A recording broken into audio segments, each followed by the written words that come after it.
नमस्कार, आप देख रहे हैं न्यूज 9 नेटवर्क और मैं हूं आपके साथ इस वक्त अरविंद कुमार सिंह।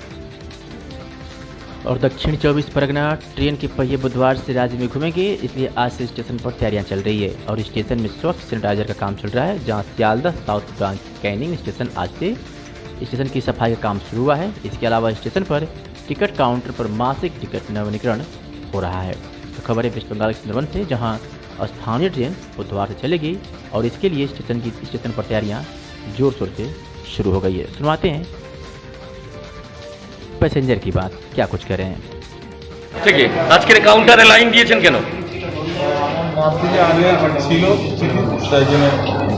মান্থলি কি যে আপনার মানে আরো কিছুদিন বাকি ছিল, তারপরে এই দীর্ঘদিন পরে যে ট্রেন চলবে আজকের কেমন লাগছে?